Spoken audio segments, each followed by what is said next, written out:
জোরে বলেন সুবহানাল্লাহ।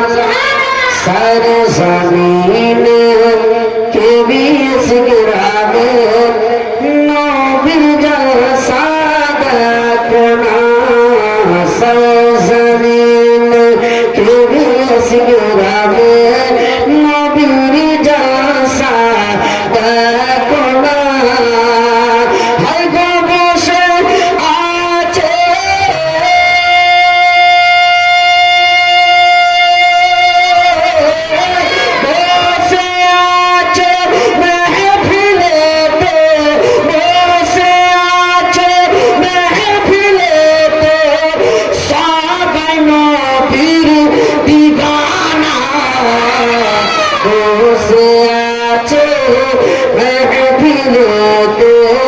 সবাই নবীর দিওয়ানা।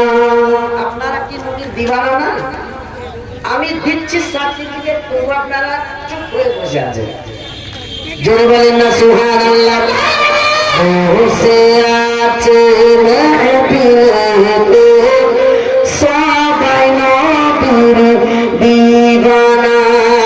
আরে আছে মেহফিলেতে হুর ফারিস্তা দের মেলা। হুর ফারিস্তা দের মেলা লেগে আছে কে ইসলামে।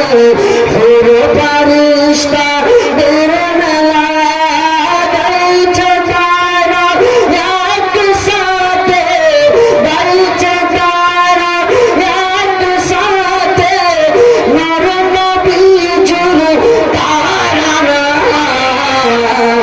গাইছে তারা মেহফিলেতে নূর নবীর তারা।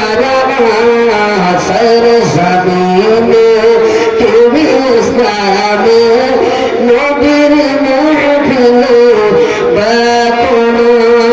আজকে আমরা মানব জাতি যদি একটু শিক্ষায় শিক্ষিত হতে পারতাম, খাওয়া দাওয়ার আমাদের সুন্নাত, রাস্তায় চলার সুন্নাত, উঠা বসার সুন্নাত সবটাই আমাদের মধ্যে থাকতো।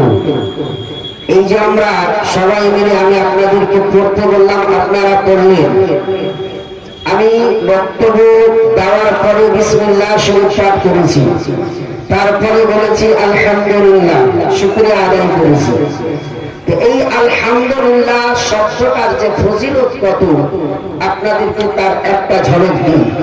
বিশ্বনবী মুহাম্মদুর রাসূলুল্লাহ সাল্লাল্লাহু তাআলা আলাইহি ওয়াসাল্লাম তিনি বলেন, পৃথিবীর কোন মানব জাতি যখন আমি আল্লাহর শুকরিয়া আদায় করার জন্য মহাব্বতে আলহামদুলিল্লাহ পাঠ করি। আলহামদুলিল্লাহ শব্দের মধ্যে 8টি অক্ষর। কয়টি অক্ষর? 8টি অক্ষর। কোন ইমানদার 5 ওয়াক্তের নামাজি একজন মুমিন মুসলমান যখন আলহামদুলিল্লাহ পাঠ করে, আমার আল্লাহর জান্নাতের দরওয়াজা 8টি। একজন বান্দা যদি ইসলামে বসে আল্লাহর শুকরিয়া আদায় করবে, আমার আল্লাহ পাক করেন বান্দার জন্য, এই আমার ফেরেশতা কেবিএসের সরজমিনে আমার বান্দা আমি আল্লাহর শুকরিয়া আদায় করতে গিয়ে আলহামদুলিল্লাহ পাঠ করেছে, আমার বান্দার জন্য তুমি আল্লাহ, আমি আল্লাহর জান্নাতের 8টি দরওয়াজা খুলে দাও। জেনে বলেন সুবহানাল্লাহ। আজকে আমরা নানা রকমের কাজ করি, কিন্তু আলহামদুলিল্লাহ পড়তে জানি না। এই বিসমিল্লাহির রহমানির রহিমের ফজিলত কি আছে জানেন? বিসমিল্লাহির রহমানির রহিমের ফজিলত ইমাম ফখরুদ্দীন রাজি রাহমাতুল্লাহ আলাইহি তিনি বলেন, যদি কোন মানুষ 7 দিন ধরে 5 ওয়াক্ত নামাজ পড়ে দুনিয়াবি সমস্ত খারাপ কাজ বাদ দিয়ে যদি প্রকৃত ইমানদার হয়ে প্রত্যেক দিন 7 দিন ধরে প্রত্যেক দিন যদি 786 বার করে বিসমিল্লাহির রহমানির রহিম পাঠ করতে পারে, এই বান্দার আমল নামায় যেগুলো গুনাহে কাবিরা আছে প্রত্যেকটা গুনাহ কাবিরা আল্লাহ মাফ করে দিবে। যদি বলেন সুবহানাল্লাহ। কিন্তু আজকে আমরা মুমিন মুসলমান নানা রকমের কাজ করি, জায়েজ কাজ করি, ভালো কাজ করি, বিসমিল্লাহ পড়তে ভুলে যাই। আবার কিছু লোকের প্রথা আছে, দাওয়াত বাড়তে গেলে পরের ভাতে আবার বিসমিল্লাহ পড়তে কি হবে, পরের ভাতে আবার বিসমিল্লাহ কিসে? এটা আমাদের সমাজের মধ্যে একটা প্রথা হয়ে গেছে। আমি আপনাদের সম্মুখে আল্লাহর পবিত্র কোরআন পাক থেকে সূরা নাহল থেকে একটি আয়াত তেলাওয়াত করেছি। আমার মহান আল্লাহ রাব্বুল আলামিন বলেন, ফাসআলু আহলা যিকরি ইন কুনতুম লা তা'লামুন। এই মুমিন মুসলমান, এই মানব জাতি, তোমরা জানো না যে জিনিসটা থেকে অজানা আছো, তো তোমরা জেনে নাও। যারা জাননেওয়ালা জেনে বলেন সুবহানাল্লাহ। এই যে দেখেন উলামা ইকরামের হুজুর, এই উলামা ইকরাম হলেন জাননেওয়ালা। আপনি যেটা না জানেন তাদের কাছ থেকে জেনে নাও। তারা জানে, আপনি জানেন না, তাদের কাছ থেকে জেনে নেন। এবং কোরআনে বলে ইলমওয়ালা আর কখনো বেগার ইলমওয়ালা এক হতে পারে না। আলিমে দ্বীনের ফজিলতটা কি? আল্লাহ পাক রব্বুল আলামিনের নবী মুস্তাফা বলেছেন, এক আলিমে দ্বীন के पास एक आलिम बाअमल हो, उसके पास एक पल बैठना, एक घड़ी बैठना सारी रात इबादत करने का बराबर हो। जरूर बोलो একটা আলিমের কাছে কিছুক্ষণ সময় বসে সময় কাটানো, একটা আবিদ সারা রাত ইবাদত করে যতটা নেকি পাবে, একজন আলিমের কাছে কিছুক্ষণ সময় কাটিয়ে ততটা নেকি পাবেন। যদি বলেন সুবহানাল্লাহ। ব্রাদার মুআজ্জিদের সামনে এই যে দেখেন কেবিএস মাদ্রাসার জান্নাতি ফুল কিতাবের মধ্যে পড়লাম, জান্নাতি জেবার একটি কিতাব, সুন্নি জান্নাতি জেবার। ওই কিতাবে পড়লাম তালবে ইলমের মর্যাদা কতটা আল্লাহ তাআলা বাড়িয়েছেন। পৃথিবীর বুকে যদি জাহান্নাম থেকে নাজাত হওয়া ব্যক্তি দেখতে চাও, তাহলে পৃথিবীর বুকে মাদ্রাসার তালবে ইলমকে দেখে নাও, জান্নাতীকে দেখা হয়ে যাবে। যেটা বলেন সুবহানাল্লাহ। এবং আরো পাওয়া গেছে, যদি পৃথিবীর বুকে আপনি একটা তালবে ইলমকে খাদ্য খাওয়ান আর আপনার যদি মৃত্যু হয়ে যায়, কাল কিয়ামতের ময়দানে ওই তালবে ইলম যদি আলেমে বা আমাল হয়ে যায়, ওই আলেমে দ্বীন হয়ে আপনি যে তাকে 10 দিন কিংবা 2 মাস 5 মাস 1 বছর 2 বছর খাইয়েছিলেন, ওই খাওয়ানোর পরিবর্তে আল্লাহ পাক আপনাকে জান্নাতে আলা মাকাম দান করবেন। বলে বলেন সুবহানাল্লাহ। ইলমের মর্যাদা কি আপনাদেরকে একটু বলি বাবা।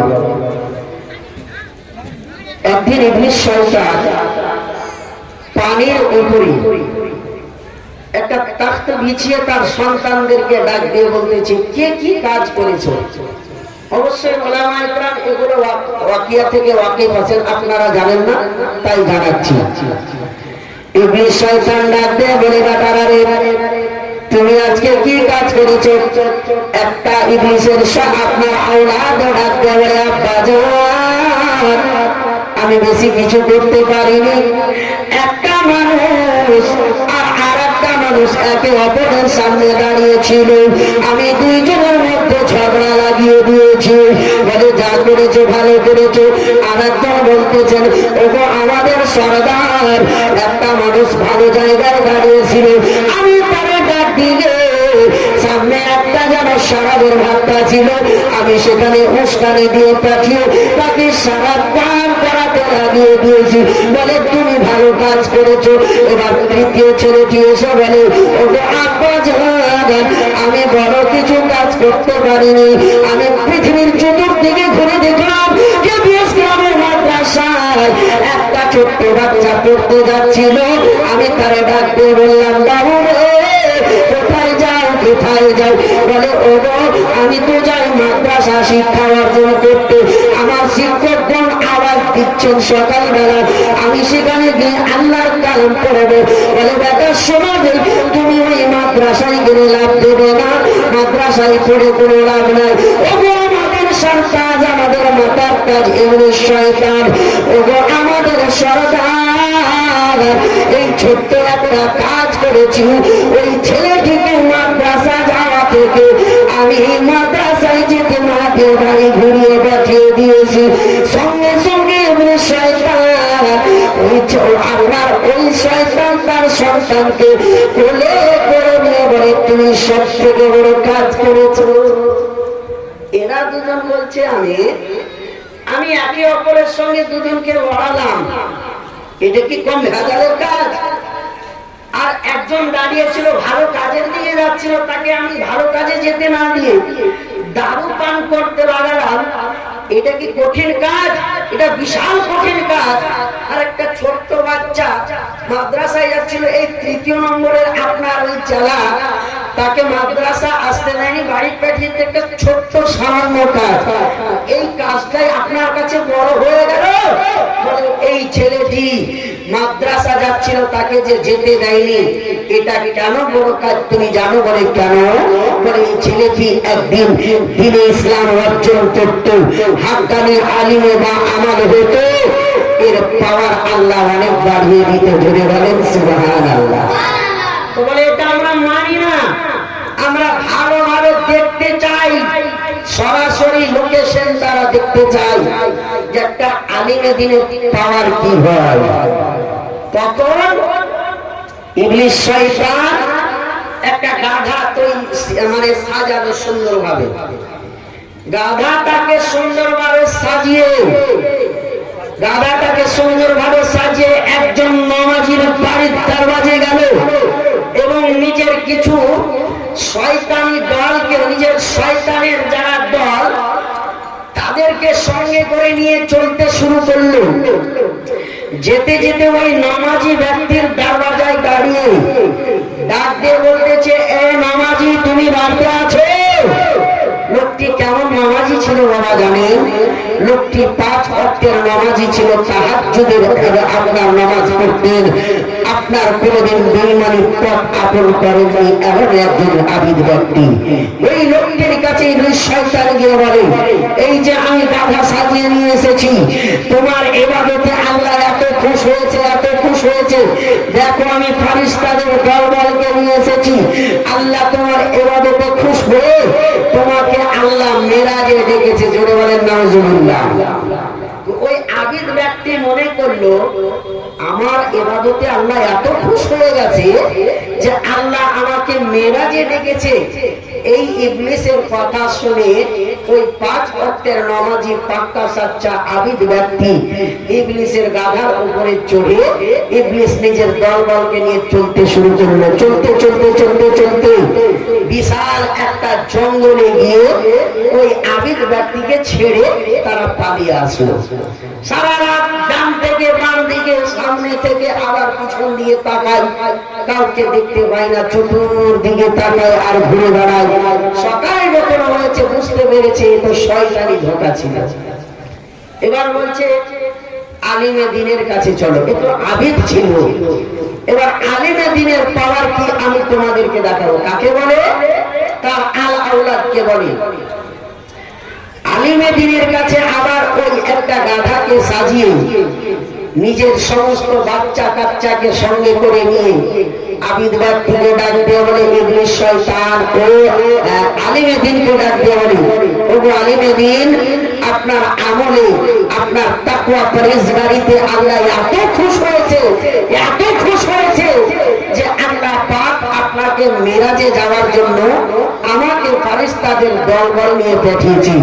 সঙ্গে সঙ্গে ওই আলিম ব্যক্তি ডাক দিয়ে বললেন, আমি ভালো করে জানি, হাদিস পড়েছি, পৃথিবীর মধ্যে যদি আল্লাহর মেরাজ হয় একমাত্র রহমাতুল লিল আলামিন মুস্তাফা হবে। ওই নবীর পরে আমার আল্লাহর দিদার কেউ করতে পারবে না, ওই আল্লাহর নৈকট্য কেউ লাভ করতে পারবে না, আল্লাহকে ফেস টু ফেস কেউ দেখতে পারবে না। আমি তো সামান্য একজন আলিমে দ্বীন, নবী ছাড়া আমার আল্লাহ কাউকে মেরাজ করাবে না। যা চলে যাবে তোমার, তুই ইবলিস শয়তান আমার ইলমে আমাকে চিনিয়ে দিয়েছে। আলিমে দ্বীন নিজের ইলমের ক্ষমতায় ইবলিসকে চিনতে পারলো, বলে দিল বিশ্বনবী ছাড়া আল্লাহর মেরাজ কেউ করতে পারেননি। নবী মুসা কি জাননি আল্লাহর দিদার করতে? তুর পাহাড়ে মুসা তুর পাহাড়ে গিয়ে ধ্বংস হলো, বেহুশ হয়ে পড়ে গেল। তুর পাহাড় জলে ছাড় অন্ধকার হলো, ধ্বংস হলো, নবী মুসা বেহুশ হয়ে পড়লো। আমি তো একটা আলেমে দিন, আমার কি অকাদ আছে, এই ইবলিস তুমি চলে যাও। সেখান থেকে ইবলিসকে আলেমে দিন তাড়িয়ে দিলেন আর তার সন্তানদেরকে ডাক দিয়ে বলে, বাবা দেখলে এই হলো আলেমে দিনের পাওয়ার। জুড়ে বলেন সুবহানাল্লাহ। আজকে যারা আপনারা সবাই মিলে আপনারা হালকা পরিমাণের বেতন দিয়ে ইনাদেরকে রেখেছেন, আপনাদেরকে আমি হাত জোর করে বলে যাই, বেতন নিয়ে কখনো কোনো আলেম ওলামাকে চোখ রাঙিয়ে তাকাইয়া বলবেন না একটা বড় কথা। কেন একটা আলেমে দিন যদি আপনি সভাপতির উপরে, আপনি মাদ্রাসার সেক্রেটারির উপরে, আপনি কেশিয়ারির উপরে যদি নারাজ হয়ে থাকে, আপনি কোন ভাষার মাধ্যমে তিনাকে দুঃখ দিয়েছেন, খোদার কসম যদি হুকুকুল এভাবে ধরা পড়বে, আপনি যতই ইবাদত করেন আপনার ইবাদত আল্লাহর কাছে কবুল হবে না। জোরে বলে। এই জন্য আলিমে দ্বীনকে বেতন নিয়ে বা কোনো মাদ্রাসার ব্যাপার নিয়ে যদি পার্সোনাল ম্যাটার থাকে, পার্সোনাল অফিসে বসে তাকে ভালোভাবে পার্সোনাল ভাবে বুঝিয়ে দেন। আর আপনি তাকে ডাকবেন, তাকে কথা দিয়ে কথা মারবেন, এগুলো আলিমে আপনার মানসিকতার কাজ নয়। ব্রাদার মুসলিম শামিল, এই আলিমে দ্বীন পৃথিবীর বুকে যতদিন বেঁচে আছেন এনাদের কারণে আজকে আমরা আল্লাহর কোরআন জানতে পেরেছি, হাদিস জানতে পেরেছি। কেননা একজন বাচ্চা যখন আলিমে দ্বীন হয়, একটা বাড়িতে যখন একটা সন্তান ইলমে দ্বীন অর্জন করে, আল্লাহ পাক রব্বুল আলামিনের নবী বলে, আজকে পৃথিবীর মানুষ, আমি একটা আপনাদেরকে কথা বলি, আপনারা জলসা সাজাচ্ছেন, কখনো আসাদ ইকবালকে ডাকেন, কখনো জাফর কালিমকে ডাকেন, কখনো আপনার পৃথিবীর মধ্যে আপনার ওই ঝাড়খণ্ডে আপনার নদীম ফাইজিকে ডাকেন, কখনো শাহনওয়াজ হাসানিকে ডাকেন। আপনারা এই জলসাগুলোতে রেখে 40,000 50,000 নাজরানা দিয়ে একজন শাইখ ইসলামকে ডাকছেন, অল্পটুকু সময় লাচাক পাচাক করে কোমর হিলিয়ে দলিয়ে দুটো গজল করে তাকে 50,000 নাজরানা দেন। আর যেই আপনার ইমাম মাদ্রাসার শিক্ষক সারা মাস পরিশ্রম করে একটা মাদ্রাসার ছাত্রকে উজুর নিয়ম শিখালেন, গোসলের তরিকা শিখালেন, তাকে মানুষের সঙ্গে চলার তরিকা শিখালেন, আল্লাহর পবিত্র কোরআন শিখালেন, তাকে 5,000 টাকা বেতন দিচ্ছেন। আপনাকে বলতে চাই, পৃথিবীর মুখে এই আলিমে দ্বীনকে এতই আকারাতের নজরে আজকে পৃথিবীর মানুষ দেখতেছে। জলসার লোকটাকে এনে 25,000 দিতে আমরা পারি, কিন্তু একটা মসজিদের ইমামকে 5,000 থেকে 10,000 দিতে পারি না।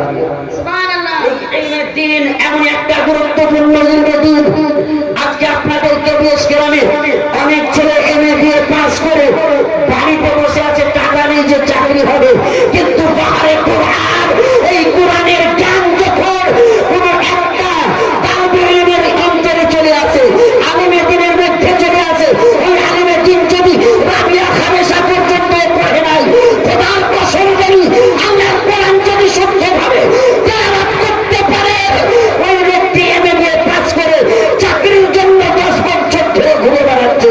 কিন্তু একটা তালবে ইলম রাবিয়া পাস করে যদি সঠিকভাবে কোরআনের তেলাওয়াত করতে পারে, না যতদূর পারবে সঠিকভাবে কোরআন তেলাওয়াত করে, না হলে নিজের পেটের খাবারটা জোগাড় করতে পারবে। যদি বলবে দেখেছেন আজ পর্যন্ত কোন আলিমে দ্বীনকে কাউরির সামনে হাত পাততে দেখেছে না। ওই আলিমে দ্বীন নিজের ক্ষমতায় মানুষকে দ্বীনের শিক্ষা দিয়ে অবশ্যই যে কোনো মসজিদ মাদ্রাসায় ইমামতি করে লোকের বকা শুনে তবুও কষ্ট করে ইমামতি করছে। কিন্তু একটা ছেলে এমএ দিয়ে পাস করে কাগজ নিয়ে দাঁড়ে দাঁড়ে ঘুরে বেড়াচ্ছে, কিন্তু বাহারের নবীর গোলামেরা কোরআনের শিক্ষায় শিক্ষিত হওয়ার পরে কাউরির দরবারে কাগজ নিয়ে দৌড়াতে হয় না, আল্লাহর তরফ থেকে চাকরি ফিক্স হয়ে যায়। ইনি কি কাগজ জমা করে আপনাদের এখানে চাকরি নিয়েছিলেন? বেরাদার মুসলমান, এ হলো কোরআনের শিক্ষার ক্ষমতা। এই কোরআন শিক্ষা যার মধ্যে থাকবে, নবী পাক সাল্লাল্লাহু আলাইহি সাল্লাম বলেছেন, একজন হাফিজের কোরআন পৃথিবীর বুক থেকে যখন বিদায় নেবে, কিয়ামত হবে, নিজের আহলে খানদানের 700 জন ব্যক্তিকে সঙ্গে জান্নাতে নিয়ে যাবে। যারা বলেন সুবহানাল্লাহ।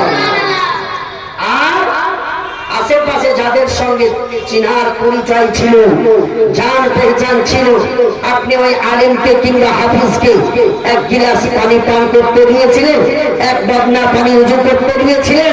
রাস্তায় কখনো হাঁটতে হাঁটতে খেপে গেছে, তাকে আপনি তার হাল হিস্ট্রি জিজ্ঞেস করেছিলেন?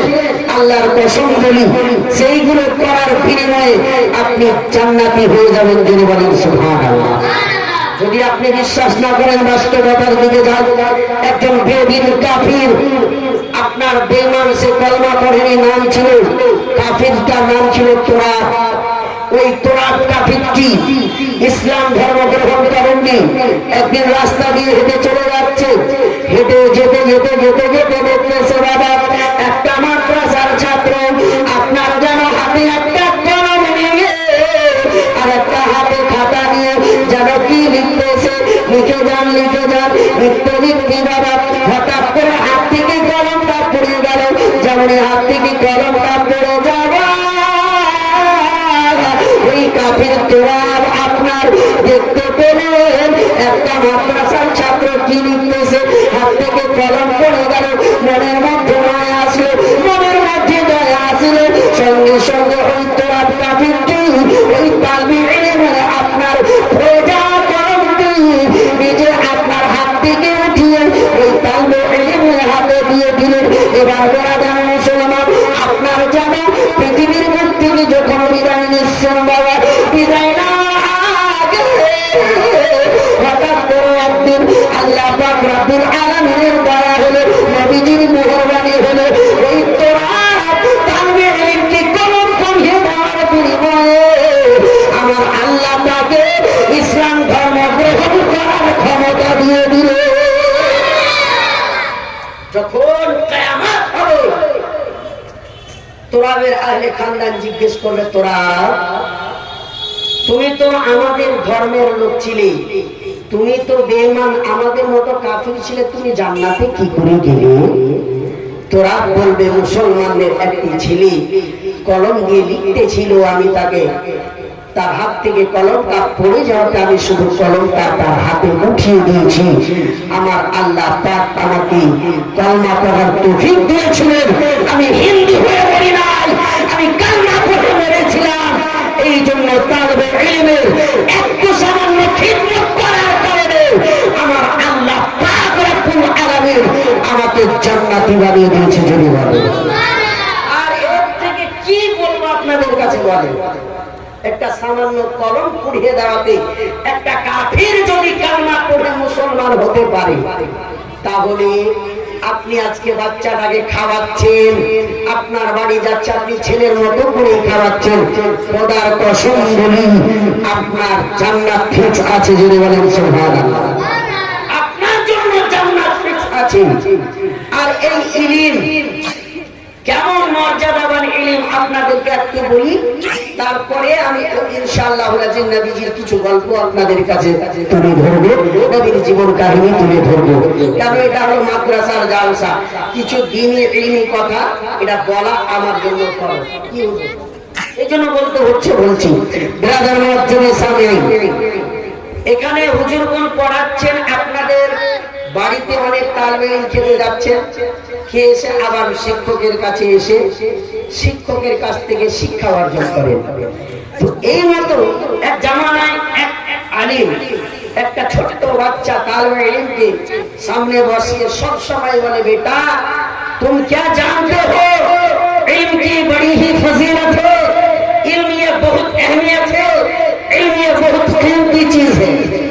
बोले इल्मे दीन এটা বড় মূল্যবান জিনিস, এর খুব দাম। ছোট্ট বাচ্চা বলছে ইলমের এত দাম, তো আমি এই দামটাকে কোন জায়গায় কাজে লাগাবো। ছেলেটি যাচ্ছে আসছে প্রত্যেকদিন, একদিন হঠাৎ করে তার পায়ে চাপ্পাল ছিঁড়ে গেছে। তো আমাদের আপনাদের যদি চাপ্পাল ছিঁড়ে যায়, তো আমরা ওই চামারের কাছে গিয়ে চাপ্পালটা সিলিয়ে নিই কিনা? তো ছেলেটি চামারের কাছে নিজের জুতাটা দিয়ে বলছেন, হযরত আপনি আমার এই জুতাটাকে সিলিয়ে দেন, কিন্তু আমার কাছে কোনো টাকা নেই, কিন্তু কিছু ইলমি দ্বীনি কথা আমি আপনাকে শিখিয়ে দিব। তো বলছে বেটা এটা আমি করতে পারবো না, তোমার ইলম তোমার কাছে রাখো। বলে আমার হুজুরগণ বলেছেন ইলমের খুব দাম, এই জন্য আমার কাছে টাকা নেই, আপনি আমার জুতাটা সিলিয়ে দেন, আমি আপনাকে কিছু শিখিয়ে দিব। বলছে তোমার ইলম তোমার কাছে রাখো। এবার ওই তালবে ইলম আবার সেই আপনার যেন মুচির কাছ থেকে ফিরে ওই চামারের কাছ থেকে এসে হুজুরকে গিয়ে বললেন, হুজুর আপনি যেই কথাটা বলেছেন কথাটা কিন্তু বাস্তব নয়। বলে কেন ব্যাটা? বলে আপনি তো বলেছেন ইলম যে বহুত কিমতি চিজ, অনেক মূল্যবান খুব দামি জিনিস, কিন্তু আমার জুতাটা ছিঁড়ে গেছিল, আমি ওই মুচিকে গিয়ে বললাম আমি একটা মশলা শিখিয়ে দেব, আমার জুতাটা সিলিয়ে দেন, কিন্তু সে আমার ইলমের কোনো মূল্য দিল না। এবার বলছে বেটা আমি এখনো বলি কাল কিয়ামত পর্যন্ত বলবো ইলম বড় আপনার কিমতি জিনিস, ইলম বড় দামের জিনিস, এই ইলমটাকে তুমি অবহেলা করবে না। এবার আপনার কি করলেন এই মুসলমান, আপনার ওই মাদ্রাসার শিক্ষক নিজের পকেট থেকে একটা হীরা বের করলেন, হীরা বের করে আপনার ওই ছাত্রকে দিয়ে দিলেন। ছাত্রকে দিয়ে দেওয়ার পর বলে এই হীরাটাকে নিয়ে তুমি চলে যাও একটা সবজিওয়ালার কাছে। সবজিওয়ালার কাছে নিয়ে গিয়ে সবজিওয়ালাকে গিয়ে বলবে এর দাম কি হবে। এবার ওই সবজিওয়ালার কাছে ওই তালবে ইলম হীরাটাকে গিয়ে নিয়ে দিচ্ছেন আর বলছেন আব্বাজান ওগো সবজিওয়ালা এই হীরাটার দাম কি? বলে এর দাম আর কি হবে, এই হীরাটা আমাকে দিয়ে দাও আর কয়েকটা কমলা লেবু নিয়ে চলে যাও, হীরাটা দিলে আমার ছেলেরা একটু খেলাধুলা করবে, মনটা ফ্রি হবে। এই সবজিওয়ালা সবজির আহমিয়ত জানে, হীরার আহমিয়ত জানে না। ওই মুচি জুতা সিরানে वाला জুতা সিরার মূল্য জানে, ইলমের মূল্য জানে না। এবার বলছেন কয়েকটা কমলা লেবু দেব, এর পরিবর্তে তুমি আমাকে ওটা দিয়ে দাও, তোমাকে 2-4টা কমলা লেবু তুমি নিয়ে চলে যাবে। তো বলছেন ওগো সবজিওয়ালা আমাকে কমলা লেবু দেওয়ার দরকার নেই, আমি শুধু এর মূল্য এর দামটাই জানার জন্য এসেছিলাম। এবার সেখান থেকে আবার ছেলেটি চলে আসলেন কোথায়? শিক্ষকদের কাছে। হুজুর আপ সির্ফ जो बोलते सिर्फ झूठ ही बोलते, আপনি শুধু মিথ্যাই বলছেন। বলে কেন বেটা? বলে যখন আমি এই হীরাটা সবজিওয়ালার কাছে নিয়ে গেলাম, সবজিওয়ালা বলে হীরাটা আমাকে দাও, এই হীরার পরিবর্তে 4-5টি তুমি কমলা লেবু নিয়ে যাও, এর থেকে বেশি তোমাকে কিছু দিতে পারবো না। তো এই হীরার তো দাম কই, আমি তো কিছু এই হীরার দাম কই, এর তো কোনো মূল্যই নেই। বলছেন বেটা শোনো, ये हीरा की कीमत सिर्फ हीरा वाला ही जानता है, सब्जी वाला को क्या पता है। এবার তুমি এক কাজ করো, এই হীরাটাকে নিয়ে সোনাকারের কাছে চলে যাও। যদি বলো সোনাকারের কাছে গেছে, সোনাকারের কাছে গিয়ে বলছেন ওগো সোনাকার এই হীরাটার দাম কি হতে পারে?